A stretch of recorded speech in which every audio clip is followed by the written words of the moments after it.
I've always chased the edges of the world, those forgotten corners where the earth feels raw and untouched, where you can stand alone and breathe in the vastness. My name's Trevor Miller, and I'm scribbling this in a sketchbook on Campbell Island, a speck of rock over 600 kilometers south of New Zealand, halfway to Antarctica. I don't know if I'll make it off this place, so these words are my anchor, my proof I was here. I've been to remote spots before, deserts, jungles, mountains you need a mule and 6 flights to reach, but this island's different. It's got a pull, a wrongness, and it's unraveling me. I came for the tree, the world's loneliest Sitka spruce, a stunted thing planted in a valley here, thousands of miles from its Oregon cousins. I'm from Oregon too, and seeing a piece of home in this desolate place hooked me. But now, as I sit by this rocky beach, hiding from something I can't explain, I'm not sure I'll ever see home again. Travel's been my life since my 20s, funded by an inheritance I've stretched thin chasing the planet's extremes, furthest points, antipodes, places so isolated they barely exist in people's minds. I don't carry a smartphone, just a beat-up satellite phone from 2002, and I sketch what I see instead of snapping photos. It forces me to look, really look, at every curve of a coastline, every shadow of a cloud. My drawings fill storage units back in Oregon, a secret gallery I'll share one day, if I make it. Campbell was a year in the planning, sparked by a late-night internet cafe dive where I read about its single tree. The Sahara's loneliest tree, a tenacious acacia fed by deep roots, was killed by a drunk driver in 1973. This spruce, planted by some long-dead governor, was my second chance to touch something singular. I had to draw it, feel its bark, sit in its shade. Getting here wasn't easy, access is restricted, the island a nature preserve. But I don't take, I don't damage. I just experience. So I found a way. Queenstown was my entry point, a mountain lake town I could have lingered in, but I moved fast to Dunedin, crashing in a cheap hostel. I asked around for a boat to Campbell, got laughs from fishermen who thought I was nuts. Then, in a grimy bar, I met a drunk captain desperate for cash. He'd never gone that far south, but his reputation held. Backpackers trusted him to reach tough spots. For $1,500 up front and another half on return, he agreed. My guts kept me safe through worse deals, so I took the risk. His boat was old, a creaking beast, but big enough for the trip. We set out at dawn, him sober, blasting satellite radio, rock, jazz, whatever he felt like. My broom closet cabin was fine. I've had rougher. The ocean stretched endless, the southern stars sharp in the moonless sky. I've always wondered what swims in that black depth, what lies beneath. Islands like this, ancient peaks of sunken continents, feel like stepping onto an alien world. We landed at noon on a northern beach, the captain promising to fish nearby and return in 60 hours. He asked for a penguin skeleton of all things, didn't explain, and I didn't ask. Campbell's not much to look at, 40 square miles, a 1,600-foot peak, 2 fjords nearly splitting it. Scrubby lichens, wiry shrubs, and those odd megaherbs, plants with oversized leaves, dot the land. The spruce sits in a valley near the southern fjord, unremarkable, like a broccoli stalk in a field. I punched its coordinates into my GPS and hiked, aiming for the island's heart to feel its isolation. The tree disappointed, stunted, ignored by birds who don't know what a tree is. Still, I touched it, ate a protein bar in its shade, and sketched it, capturing the hills, the distant sea, the fleeting clouds. The island was quiet, just wind through grass, no insects, no close birds. I felt like its king, alone in a place few have walked. That first night was perfect. I sipped pond water through my life straw, boiled noodles with spices, and slept under a star-strewn sky. But dawn broke the spell. My tent was 50 feet closer to the tree than I'd pitched it. I've never sleepwalked, and moving a tent, spikes, gear, all, without waking? Impossible. I searched for the original stake holes, found nothing in the grass. Exhausted from the hike, I told myself I'd misremembered, but doubt gnawed. After breakfast, jerky, powdered eggs, I heard voices, carried on the wind, indistinct but many. Laughter, chatter, like a tour group ruining my solitude. I hid behind a rock with a view of the tree, waiting for them to pass, snap their selfies, and leave. Hours dragged, the voices shifting, never closer.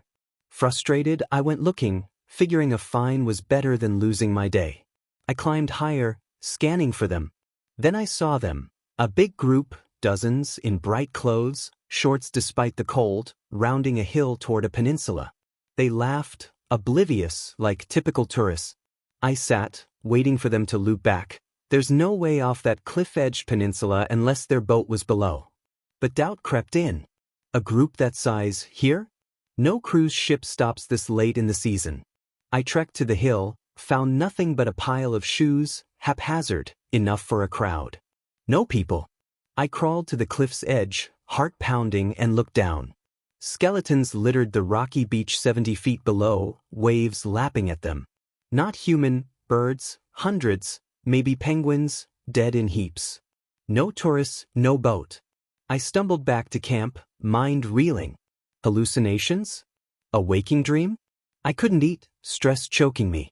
I decided to check the shoes at sunset, prove they were real. They were gone. The cliff was empty, high tide hiding any bones. I doubted everything, my eyes, my mind. The captain wasn't due for 2 days, and he had no satellite phone. I was stuck.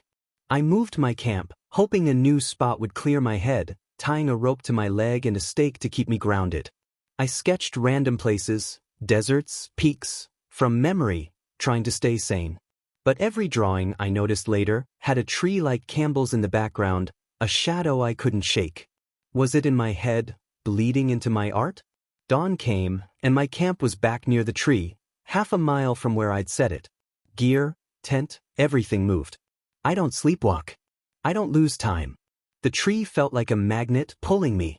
I vowed to camp on the island's far side, as far from it as I could get. But first, I drank from a pond near the tree, saving my canteen. The water tasted off, but I've had worse. Then pain hit, vomiting, limbs numb, my body collapsing. Time warped. Clouds raced like they were fast-forwarded, the wind's howl compressed into a roar. I lay paralyzed for hours, staring at the sky, unable to blink, my mind trapped in a loop of agony. 5 hours gone, then 6 before I could move. My hands shook, weak, as I dragged my camp closer to the beach. I staked my leg again, praying it'd hold me. I woke at 3 a.m., my sleeping bag tangled, gear scattered, like I'd fought to reach the tree. Then I heard it, snapping like bones breaking, coming closer. A groaning howl shook the air, not animal, not natural. The ground trembled, heavy thumps closing in. I tore free, ran, tripping over rocks, up hills, into a grassy valley. I looked back. The tree was moving, a shadow under the moon, its trunk split by a gaping mouth, wooden teeth jagged inside. Roots writhed like spider legs, pulling it toward me. No eyes, but it knew where I was. It roared, roots lunging for my legs. I sprinted, outpacing it, and hid in a cliffside alcove by the beach. A tree monster, insane but real. Or was it? I tried drugs once, bad trips both, swore them off. Was this a chemical? Pollen? The water? I couldn't know, but the terror felt solid, the chase too vivid. I returned to camp at dawn, checked the tree from a distance. It stood still, normal, no mouth, no roots crawling. A nightmare. I packed, ready to leave this cursed rock, waiting for the captain. Hours passed, too many. He was late. I called for rescue on my satellite phone, told them everything, tree, hallucinations, the captain may be drunk or gone. They were pissed but sent boats, told me to find the weather station. Their directions were vague, and I didn't care for man-made things. I wandered, trying to ground myself. Campbell was found in 1810 by a sealer, Frederick Hasselber, who drowned soon after. Whalers, shepherds, a wartime watch station used it briefly.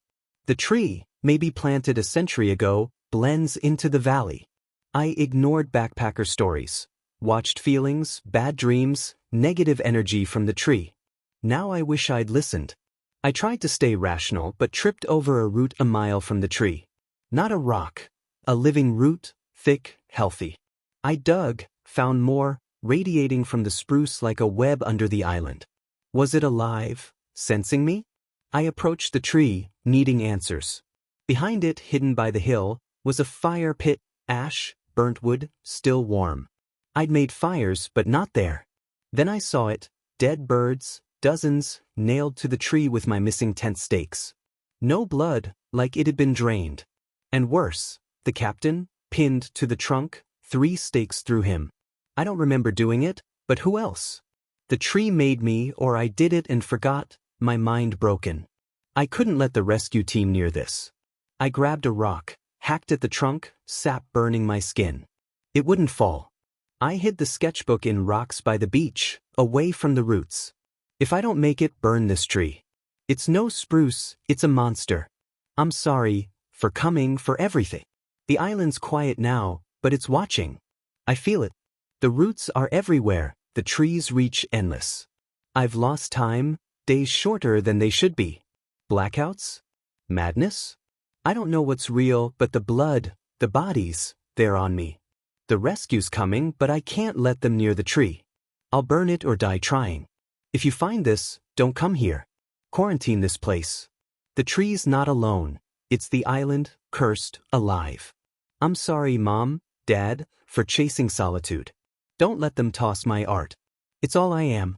One last try to stop this thing, then I'm done. I've been running from people my whole life, seeking places they don't go. Campbell called me, its tree a beacon I couldn't resist. I thought I'd draw it, leave, add another sketch to my collection. But it drew me instead, pulled me into its roots. The first day was freedom, alone, sketching the island mine. Then the voices, the shoes, the bones, hallucinations, maybe, but they felt real. The water, the pollen, something in the air broke me. The tree moved, chased me, its mouth gaping, roots alive. Or did it? I can't trust my eyes, my mind. The fire pit, the birds, the captain, I did it, but it wasn't me. The tree fed on them, or I fed it, lost in some ritual I don't recall. Its roots cover the island, a network under my feet, sensing, waiting. I hacked at it, burned my hands on its sap, but it stands. I'm hiding now, writing, hoping someone finds this before it's too late. Don't come here. Burn the tree. Burn the island. I'm sorry.